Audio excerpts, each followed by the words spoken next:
जैसा कि हमने पिछली क्लास में व्याकरण के बारे में चर्चा की थी, तो अब उसी के बारे में आगे हम पढ़ाएंगे।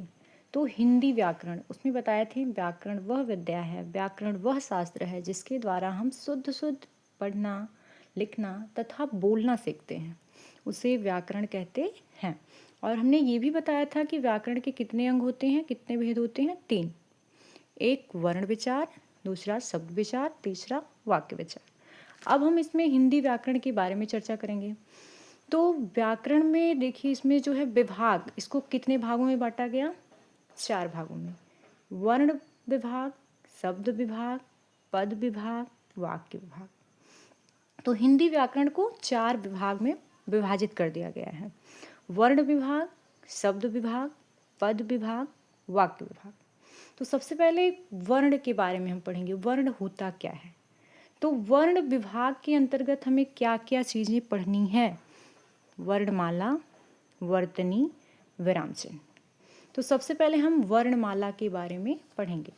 तो आइए देखते हैं वर्णमाला क्या है। वर्णों के व्यवस्थित एवं क्रमबद्ध समूह को वर्णमाला कहते हैं। वर्णों के व्यवस्थित एवं क्रमबद्ध समूह को वर्णमाला कहते हैं। जैसे कि अ है, अ के बाद आ आता है, आ के बाद छोटी, छोटी के बाद बड़ी, बड़ी के बाद छोटाऊ, छोटाऊ के बाद बड़ाऊ, बड़ाऊ के बाद री। तो हमारा ये क्रम में है, व्यवस्थित समूह में लिखा गया है। तो परिभाषा वही कह रही है कि वर्णों के व्यवस्थित एवं क्रमबद्ध समूह को वर्णमाला कहते हैं। अगर इसी को हम अ के बाद, मान लीजिए अ है, फिर क है, फिर म है, तो ये हमारा व्यवस्थित नहीं है। इसलिए वर्णों के व्यवस्थित एवं क्रमबद्ध समूह को वर्णमाला कहते हैं। जैसे यहाँ पे थोड़ा देखिए वर्ण के बारे में। वर्ण होता क्या है? पहले तो हमने वर्णमाला पढ़ लिया। तो हिंदी वर्णमाला में कुल वर्णों की संख्या होती है 52। कितनी होती है? 52 होती है। कहाँ से कहाँ तक? अ से ज्ञ तक। और 3 हमारे जो एक स्वर से श्रमिक होता है और 2 अन्य व्यंजन होते हैं, ड और ढ। कौन? ड और ढ होते हैं। तो टोटल कितने हो गए? 52। एक हमारा स्वर से श्रमिक हो गया, तो तीनों मिलाकर 52 हो गए। अब हम पढ़ेंगे वर्ण। वर्ण क्या है? वर्ण वह छोटी से छोटी ध्वनि है जिनके टुकड़े नहीं होते। वर्ण वह छोटी से छोटी ध्वनि है जिनके टुकड़े नहीं होते हैं, उन्हें वर्ण कहते हैं। मान लीजिए हमने लिख दिया अ। अ एक क्या है? वर्ण है। अगर अ को तोड़ना होगा तो क्या हम इसको तोड़ सकते हैं? इसके टुकड़े कर सकते हैं? नहीं कर सकते हैं। तो कोई भी वर्ण लीजिए, म ले लीजिए, क ले लीजिए, तो क्या इसको हम तोड़ सकते हैं? नहीं तोड़ सकते हैं। अगर इसके नीचे देखिए, एक चीज़ और ध्यान दीजिएगा, अगर कोई भी व्यंजन के नीचे हलंत लगा हुआ है तो वो समझ लीजिए हमारा आधा है, आधा वर्ण है। कैसे?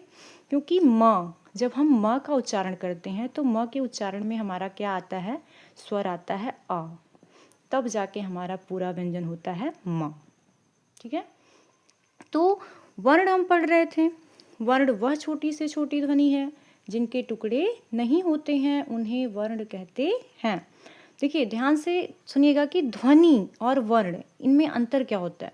ध्वनि जो होती है ये सबसे छोटी इकाई होती है जिसको हम सुन पाते हैं। ठीक है? मुख से बोल पा रहे हैं पर देख नहीं सकते हैं। ध्वनि जो है उच्चारण की सबसे छोटी इकाई है जिसको हम सुन तो पा रहे हैं, मुंह से बोल पा रहे हैं, लेकिन देख नहीं सकते हैं। ठीक वैसे ही वर्ण, वर्ण जो है वो भाषा की सबसे छोटी लिखित इकाई है। वर्ण जो है भाषा की सबसे छोटी लिखित इकाई है हमारी। कौन सी? वर्ण। जैसे कि हमने बोला आ, तो अ हमने लिख दिया। ठीक है? तो भाषा की सबसे छोटी लिखित इकाई कौन सी हो गई? वर्ण। अब हम इसके नीचे पढ़ेंगे। हमने पहले ही बता दिया अ है, जैसे क है, तो अगर नीचे हलंत लगा है तो समझ लीजिए वो पूरा नहीं है, आधा क है, और उसमें अ अगर जुड़ गया तो पूरा क बन गया। ठीक है? अब उसके बाद हम वर्ण ध्वनि की लिखित रूप है। वर्ण ध्वनि का कैसा रूप है? लिखित रूप है। और ध्वनि वर्ण का मौखिक रूप है। हमने ऊपर ही समझाया कि ध्वनि को हम केवल सुन पाते हैं, मुख से बोल पाते हैं, लेकिन देख नहीं पाते हैं, क्योंकि ये ध्वनि क्या है, वर्ण का मौखिक रूप है।